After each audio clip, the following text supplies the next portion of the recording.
Hello दोस्तों, आप सभी का स्वागत है हमारे चैनल आर के स्टडी टॉपिक्स में। दोस्तों, इस वीडियो में हम पढ़ेंगे पादप ऊतक से संबंधित सभी महत्वपूर्ण प्रश्न जो आपके आने वाले सभी रेलवे एग्जाम जैसे एनटीपीसी, टेक्नीशियन, ग्रुप डी आदि सभी एग्जाम के लिए महत्वपूर्ण होंगे।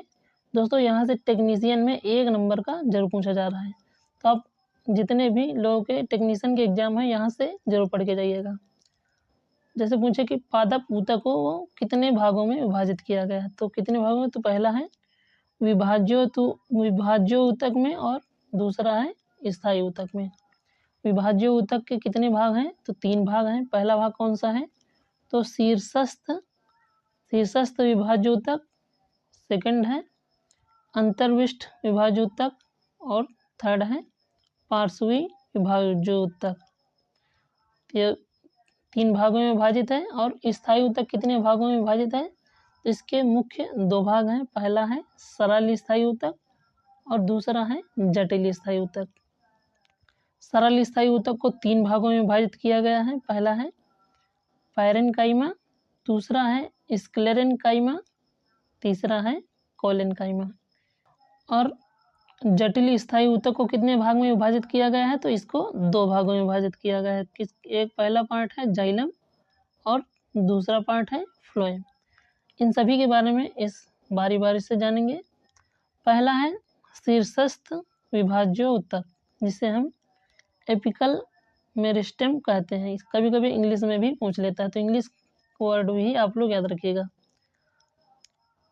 शीर्षस्थ विभाज्य ऊतक के क्या कार्य हैं, तो पहला है यह ऊतक पादप के शीर्ष भाग और जड़ों की कोशिकाओं में पाया जाता है। और यह ऊतक पौधों की प्राथमिक वृद्धि के लिए उत्तरदायी होता है। और इस ऊतक का निर्माण प्राथमिक विभाज्य ऊतक के द्वारा होता है। इसे आप लोग याद रखिएगा। सेकंड पार्ट है पार्श्व विभाज्य ऊतक यानी लेटरल ऊतक। इसका कार्य क्या है, तो ये तने और जड़ों को मोटाई प्रदान करता है और यह पौधों के द्वितीयक वृद्धि के लिए उत्तरदायी होता है। यह कार्क कैम्बियन के रूप में छाल के नीचे पाया जाता है।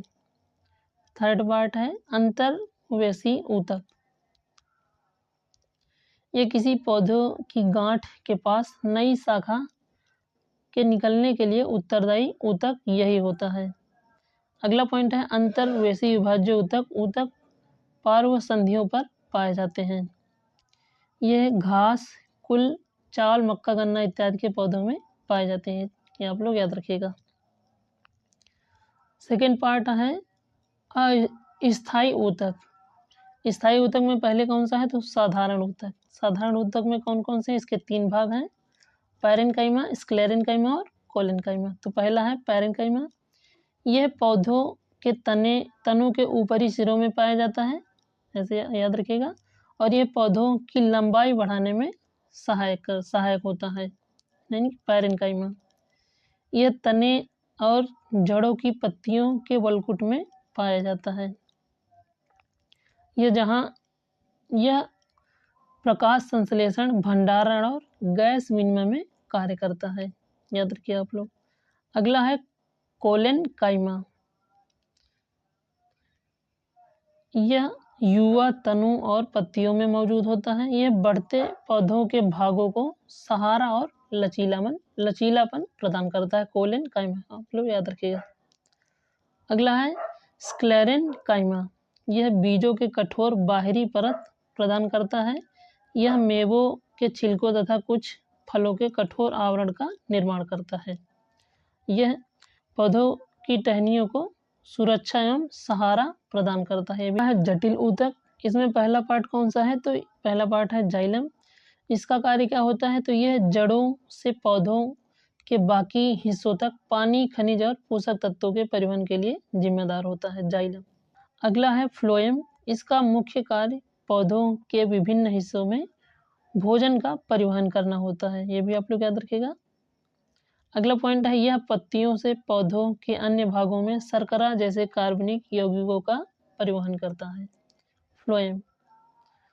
फ्लोएम ऊतक में छलनी ट्यूब तत्व और साथी कोशिकाएं शामिल होती हैं। अगला है मानव मस्तिष्क। यहाँ से भी एक क्वेश्चन टेक्नीशियन में जरूर पूछा जा रहा है। मस्तिष्क में 3 परतें पाई जाती हैं, कौन कौन सी हैं? तो पहला है ड्यूरामीटर, सेकंड है पिया मीटर, थर्ड है ऑर्गनाइट। ये 3 परतें मस्तिष्क में पाई जाती हैं। मस्तिष्क के अंदर एक द्रव होता है जिसे हम सेरिब्रोस्पाइनल द्रव कहते हैं। यह भी आप लोग याद रखिएगा। मस्तिष्क की संरचना के अनुसार मस्तिष्क को कितने भागों में विभाजित किया गया है? तो 3 भागों में इसे विभाजित किया गया है। पहला कौन सा है?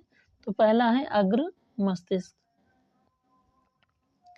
अग्र मस्तिष्क मानव मस्तिष्क का सबसे महत्वपूर्ण भाग है।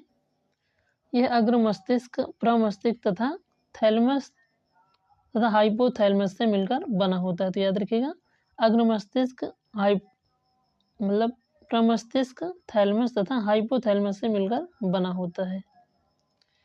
यह अग्र मस्तिष्क के मुख्यतः 3 भाग होते हैं। कौन कौन से हैं? बारी बारी से जानते हैं। पहला है प्रमस्तिष्क, जिसे हम सेरिब्रम भी कहते हैं। यह मनुष्य मस्तिष्क का 80 से 85% भाग होता है, जिसे सेरिब्रम कहते हैं। यह अग्र मस्तिष्क का भाग होता है।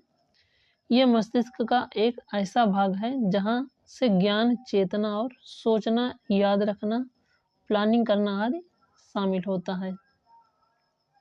अग्र मस्तिष्क का सेकंड पार्ट है थैलेमस। यह मस्तिष्क का ऐसा भाग है जो कि प्रमस्तिष्क और मध्य मस्तिष्क के बीच में होता है। अगला है, यह हमारे ग्रही अंगों से आने वाली सूचना को प्रमस्तिष्क की ओर भेजता है, जैसे चोट लगने पर दर्द महसूस होना। अग्र मस्तिष्क का थर्ड पार्ट है हाइपोथैलेमस।